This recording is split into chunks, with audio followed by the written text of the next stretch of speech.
Política do Dia no Ar, já acolhendo o Edna Maciel, acabamos de te ver aí no gravado, agora estamos com você ao vivo também. Boa tarde. Boa tarde audiência. Eliezer Rodrigues, boa tarde.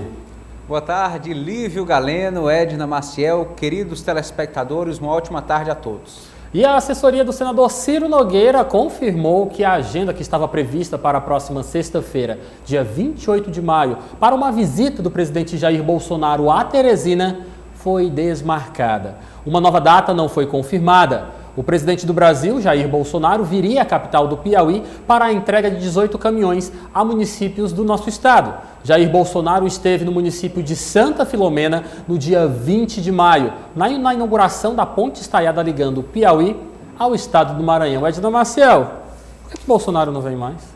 Pois é, eu fiquei assim, estarrecida. Não foi nada lilás essa desmarcação. Não, gente, é assim, realmente foi inesperado, porque ontem mesmo comentávamos aqui no Dia News, né, Lívio e Eliezer, o João estava aqui também, da confirmação, né, dessa agenda. Então só dependia mesmo do Conselho, né, a gente estava aguardando o parecer do COI, já que a gente sabe muito bem os riscos da aglomeração na pandemia, todos os cuidados que temos que ter. Tem também a questão política, né? Eu acho que deve ter um viés político também, deve ter alguma análise de estratégia. Não posso confirmar, até porque, pelo que eu sei, né, e vocês vão poder confirmar aí também com os nossos comentaristas, ainda não foi apresentado um motivo oficial desse adiamento. Então, inicialmente, penso que é a questão mesmo do COI, do Conselho, deve ter tido alguma observação em relação, nós estamos aí com a cepa no Maranhão, como também falamos aqui ontem, né, e com esse risco todo dessa nova cepa indiana, então creio que deve ter sido isso. Eliezer Rodrigues, nós tínhamos confirmação da Fundação Municipal de Saúde, que confirmou esse contato com a Presidência da República na tratativa para uma visita de Jair Bolsonaro a Teresina na próxima sexta-feira. Depois tivemos uma confirmação do próprio senador Ciro Nogueira e é claro que através de sua assessoria de comunicação confirmou esta agenda para 28 de maio, até o exato momento não será mais possível. Quem cobriu Jair Bolsonaro no dia 20 de maio, cobriu lá em Santa Filomena. Quem não cobriu não vai ser no mês de maio, hein, Eliezer? É verdade, Lívio. Quem teve essa oportunidade de acompanhar o presidente aqui no Piauí já deu a sua contribuição, já viveu essa experiência. E veja, além desse contato com o COI, confirmado pela própria Fundação Municipal de Saúde, uma equipe da Presidência da República, do cerimonial, já estava a caminho de Teresina. Hoje à tarde, a princípio, já aconteceria uma reunião presencial entre esta equipe do cerimonial da presidência e membros da Prefeitura de Teresina que se responsabilizariam pela logística da visita presidencial, por essa agenda do presidente Jair Bolsonaro aqui na capital do estado do Piauí. Então, de fato, não foi apresentada uma justificativa oficial para esse cancelamento, ou posso até dizer adiamento dessa agenda, porque realmente acredito que futuramente o presidente Bolsonaro poderá estar em Teresina para cumprir aí este contato com os teresinenses, fortalecer essa estratégia pré-eleitoral, enfim, não foi apresentada nenhuma motivação formal e aí ficam as especulações. Agora, precisamos lembrar que a agenda de um presidente da República é muito disputada. Então, contratempos podem acontecer, outras prioridades podem surgir, remanejamentos, replanejamento, enfim, uma agenda muito disputada é passível desse tipo de ajuste, desse tipo de situação. É aguardar para um momento futuro oportuno, sabermos da possibilidade de mais uma visita. O fato é que os progressistas já estavam até comemorando duas visitas breves próximas, na verdade, do presidente da República no Piauí, graças a essa ligação do senador Ciro Nogueira com o presidente Bolsonaro. Enfim, desta vez vão ter que aguardar um pouco mais. E é importante também destacarmos essa questão de prioridades, não que o estado do Piauí, ou a clara necessidade do nosso agente, não seja prioritário, mas nós tivemos uma visita muito recente de Jair Bolsonaro, dia 20 de maio de 2021, nós tivemos aqui com exclusividade uma emissora de TV aberta do estado do Piauí a acompanhar a visita presidencial de Jair Bolsonaro ao município de Santa Filomena, foi ao Dia TV e você acompanhou todos os detalhes aqui no estado do Piauí da passagem de Jair Bolsonaro neste mês de maio. É claro, como bem disse o Eliezer, uma agenda presidencial é muito concorrida e o Brasil é um país amplo demais. Então é claro que novos eventos, novas solicitações de atenção do presidente Jair Bolsonaro realmente surgem a todo um instante. E é claro, de acordo com o seu encontro com suas bases e também com o seu cerimonial, achou por bem não estar novamente no estado do Piauí em um curto espaço de tempo. Vamos aguardar. Esse projeto realmente da entrega desses 18 caminhões a municípios piauienses ainda vai acontecer. E é claro, se for possível contar com a presença do presidente da República neste evento, que bom, porque mais uma vez o presidente vai ser, de certa forma, vai lançar um olhar sobre as necessidades do estado do Piauí em contato com os piauienses. Vamos aguardar, é muito volátil, como disse o Eliezer, essa agenda muda a todo instante, então quem sabe até o final da semana nós não vamos ser surpreendidos por uma nova confirmação de Jair Bolsonaro no estado do Piauí. Mas o que se tem até o exato momento de concreto é de que o presidente não virá ao estado do Piauí, particularmente a Teresina, na próxima sexta-feira, dia 28 de maio. Mudando de assunto, o governo do estado do Piauí lançou o programa de letramento na idade certa, pró-alfabetização. Vamos acompanhar detalhes sobre esse assunto. Um total de 202 municípios do Piauí já aderiram ao pró-alfabetização na idade certa. O programa, que faz parte do Pró-Piauí, foi lançado ontem no Palácio de Karnak, sede do governo do estado.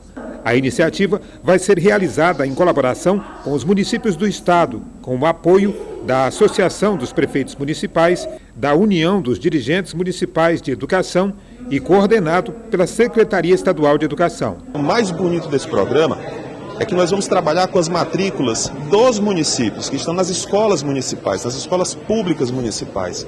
A Rede Estadual de Educação ela vai dar apoio técnico, vai trabalhar com formação continuada, com material pedagógico, trabalhar na formação dos gestores municipais de educação, dos gestores escolares.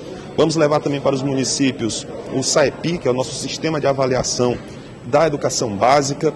Todo esse pacote de ações importantes nesta parceria entre Estado e municípios. Durante a solenidade, os prefeitos assinaram o termo de adesão, assumindo as responsabilidades e metas do alfabetização na idade certa.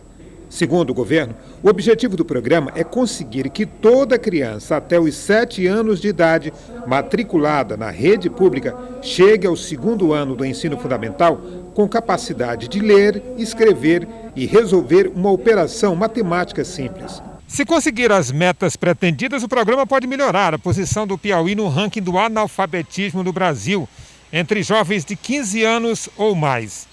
Com dados da Pesquisa Nacional por Amostragem de Domicílio de 2018, feita pelo IBGE, o Piauí ocupava a 2ª pior posição no ranking do analfabetismo.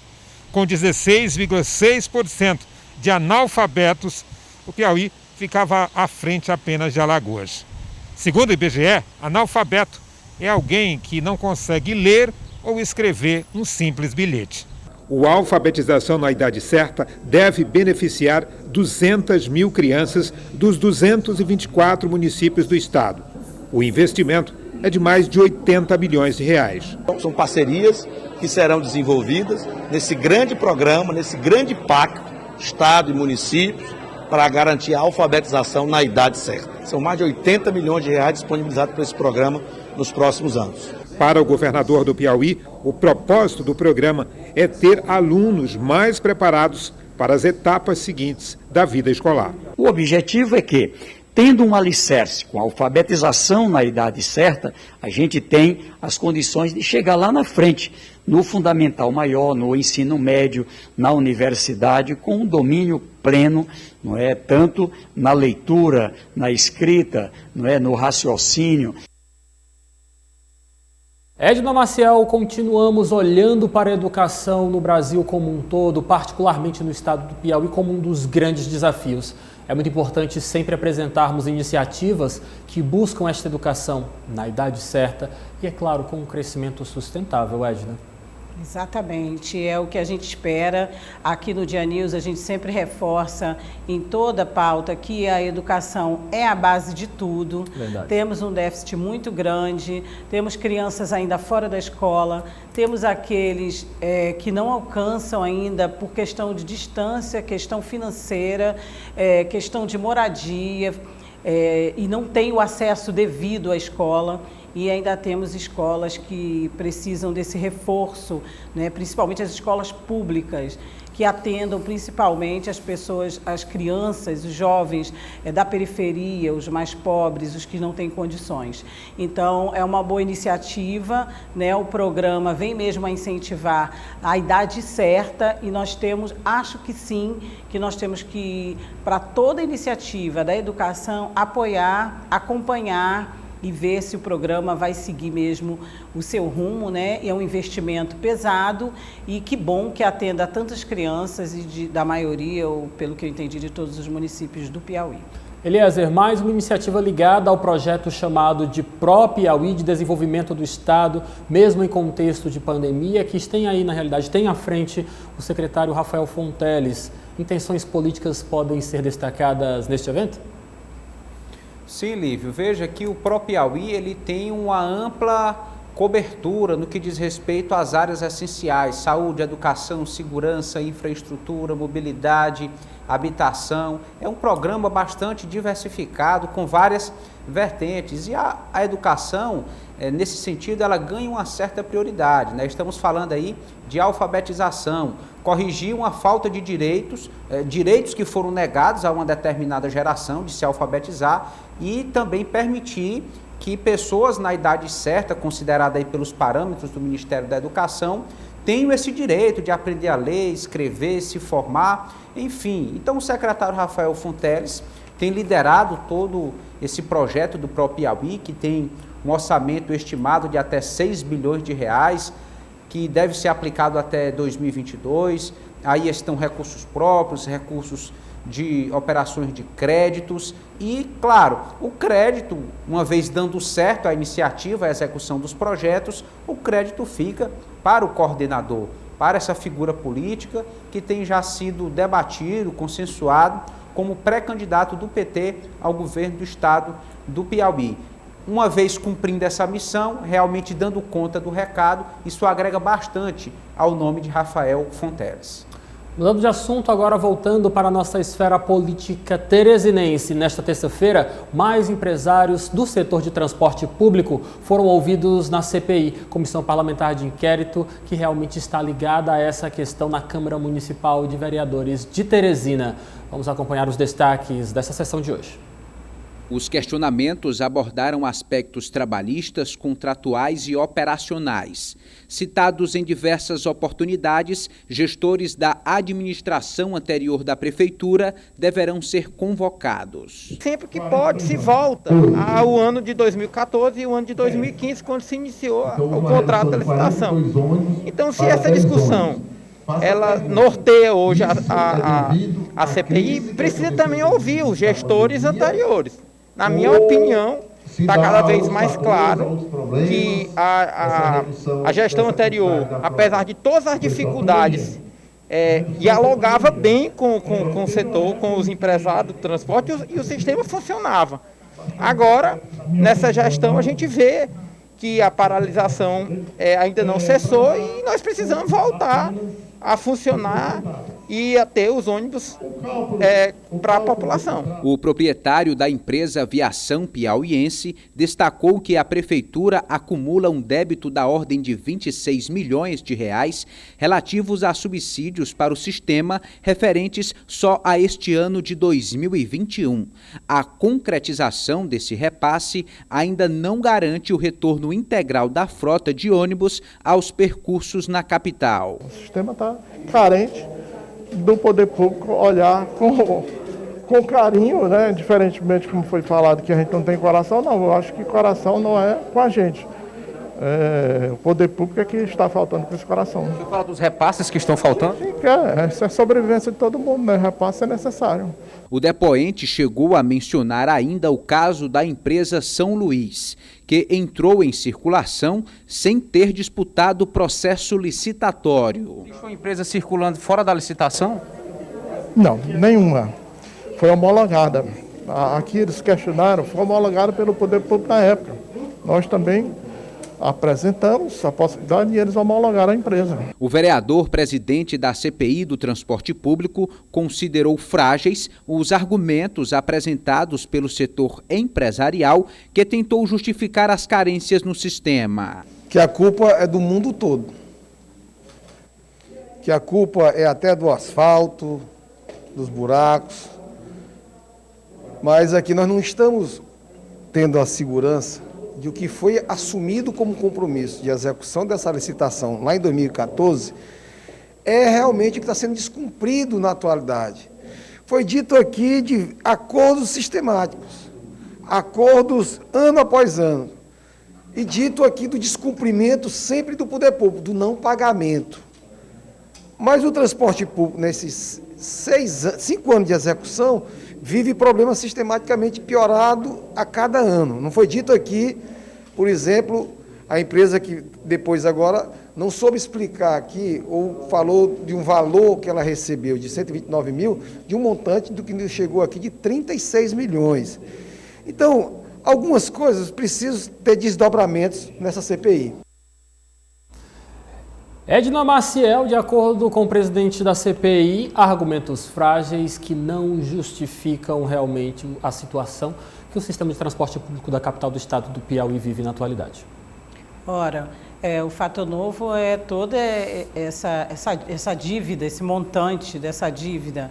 E se realmente for comprovado, né, que é o que a gente espera da CPI, a gente repete aqui, são resultados. Então, eu acho que tem que ser tudo muito apurado. Se o argumento é fraco, se não tem provas, não tem comprovações, já nesse outro caso, né, nessa declaração do empresário, então, apurado e comprovado, temos que tomar as providências. Então, o que se espera é que essa CPI, que está trazendo essas novidades, infelizmente, novidades nada boas, né? Se os recursos existem e eles devem ser aplicados da forma correta. E licitações, a gente já conhece como funciona uma licitação e o que se espera é que o resultado de uma licitação seja também da forma correta, que as empresas cumpram o que elas têm que cumprir e que o transporte coletivo, que o transporte público seja um transporte de qualidade. Então, o que a gente espera é que esses resultados, tudo que está acontecendo aí, seja colocado realmente em pratos limpos, que a gente possa ter os devidos esclarecimentos e que as providências sejam tomadas. Vamos aguardar o desdobramento dessa CPI, que eu acho que a população inteira, não é só a imprensa, não é só porque tem um envolvimento político, a população inteira espera uma resposta dessa CPI. Eliezer Rodrigues, nós estamos diante de uma situação cada vez mais complexa e que estamos também cada vez mais distante de uma solução prática para a população teresinense que continua se queixando da má prestação de serviços de transporte público. Qual o sentimento que você sente, Eliezer, ao ir para a Câmara Municipal de Vereadores quando o assunto realmente é a CPI do transporte público? A impressão que eu tenho, olhando aqui de uma esfera realmente de um outro patamar, estou de fora dessa cobertura diária, não estou lá todos os dias, e realmente o que eu sinto é que a cada dia parece que está cada vez mais difícil de os argumentos apresentados pelos empresários convencerem. Eles cobram, na realidade são acusados de não terem coração, pedem que o poder público olhe com carinho para a situação deles, mas o que nós observamos na prática, pelo menos a concepção que eu tenho tido, é de que está cada vez mais difícil se defender das acusações. Eliezer? É verdade, Lívio. Somado a esse sentimento de dúvida, de contestação, existe uma grande transferência de culpa. Todos os interrogados apontam fatores externos e diversos para o comprometimento do sistema de transporte coletivo. Ninguém assume para si a sua parcela de responsabilidade ou de culpa nesse processo. A dificuldade é sempre gerada por outrem, por determinadas situações. É claro que precisamos compreender também que a pandemia ela impactou este setor. O setor ficou carregado de dúvidas, que frota deve circular, para que regiões, já que grande parte e em alguns momentos quase a totalidade dos serviços estavam paralisados. Enfim, mas essa página ela já poderia ter sido melhor administrada. Já estamos há mais de um ano convivendo com essa situação de pandemia, crise na saúde, crise na economia, setor comercial com a sua dinâmica abalada. Enfim, o que se quer é a responsabilização e o comprometimento de soluções. Esse empresário, que foi o primeiro ouvido, o primeiro a depor nessa oitiva de hoje, chegou a dizer que o sistema está bastante na verdade, provocando muitos prejuízos e que não sai exatamente do ramo, não vende tudo o que tem, porque ainda assim não teria condições de pagar as rescisões trabalhistas. Os encargos sociais são muito pesados para este ramo, para este segmento empresarial, e o que se tem hoje de lucro com a atividade não seria suficiente para garantir todos os direitos trabalhistas a cobradores, motoristas, servidores de uma maneira geral que atuam nessa linha do transporte coletivo. Então são sempre depoimentos desanimados, desestimulados, e hoje uma cobrança específica à Prefeitura de Teresina. Em um dado momento da audiência foi perguntado diretamente: então o que falta para retomar em sua plenitude o sistema de transporte coletivo? A resposta: repasses. A Prefeitura precisa regularizar, colocar em dia os repasses de subsídio que deve ao setor empresarial, para assim se reprogramar o retorno das frotas à circulação na capital. Eliezer, você tocou no assunto, num ponto muito forte e muito coerente dessa situação toda da CPI do transporte público de Teresina. Não se deve, de certa forma, debater se a Prefeitura Municipal de nossa cidade deve ou não pagar, porque realmente isso está garantido através da licitação. Foi algo acordado entre o setor, entre os empresários e entre o poder público. Está correto ou não está? Não estamos aqui para, de certa forma, validar ou fazer um juízo sobre essa questão. Fato é, a licitação foi feita com essa previsão de transferência de recursos da Prefeitura Municipal de Teresina para os empresários. Nós não podemos mais perder tempo com essa situação. É correto? Talvez não seja, mas que neste exato momento o que se tem que ser discutido é a legalização, a regularização desse serviço, porque da forma como está, só quem perde é a população, ou que depende do transporte público na capital, que não existe, ou dos trabalhadores que realmente estão sendo penalizados. Essa é a palavra correta. Trabalhadores, cobradores e motoristas e também todos ligados ao sistema estão sendo penalizados por essa situação. Dizer se é correto ou não, isso cabe a uma outra instância de análise da licitação do transporte público da capital do estado do Piauí. Mas se está sacramentado em processo de licitação, infelizmente é algo com que a Prefeitura deve cumprir os seus encargos. Está nas mãos da Prefeitura Municipal de Teresina realmente cumprir com o acordo que foi feito por outros. É claro, isso foi feito, uma licitação está aproximadamente 7 anos em vigor. Por isso que realmente eu acho que é interessante ser feito essa convocativa que foi destacada na tua reportagem, Eliezer. As gestões anteriores da Prefeitura Municipal de Teresina devem sim ser ouvidas nessa CPI. O que você acha? Com certeza, Lívio Galeno, se estão sendo referenciados, então que apareçam também para dar a sua palavra, o seu lado nessa explicação, nessas justificativas que estão sendo colhidas. Reforçar o que você disse, Lívio, quanto aos subsídios, essa diferença de valores que é repassada pela Prefeitura às empresas. Isso é legal, tem previsão contratual, não existe passagem grátis, não existe meia passagem. Então, aquilo que é dado de direito aos idosos, às pessoas com deficiência, que é justo, ele vai para a conta da Prefeitura. A meia passagem ou menos dos estudantes é complementada pela Prefeitura de Teresina. Então, assim, é um sistema muito complexo, esse cálculo que é feito para os repasses é muito complexo. O fato é que, por falta de consentimento, de entendimento, de negociação mais clara entre as partes, o sistema está prejudicado. Cada um reage como pode e lá na ponta o trabalhador sofre porque está sem salário e o usuário também porque não tem o serviço. E outra, essa falta de prestação de um serviço de qualidade prejudica ainda mais o sistema de ônibus, porque as pessoas estão buscando outras alternativas. É a carona solidária, é o transporte por aplicativo, é uma bicicleta, uma motocicleta, enfim, alguma outra forma que seja efetiva. Enquanto isso, o sistema perde usuários e aí, por mais que se retome depois, não há uma garantia do mesmo contingente de passageiros. Condições de candidaturas fortes na eleição do ano que vem e até em 2024 também, quando retornam as eleições municipais. Então, por um lado, Bruno Vilarinho está confortável, porque tem o seu mandato assegurado, consegue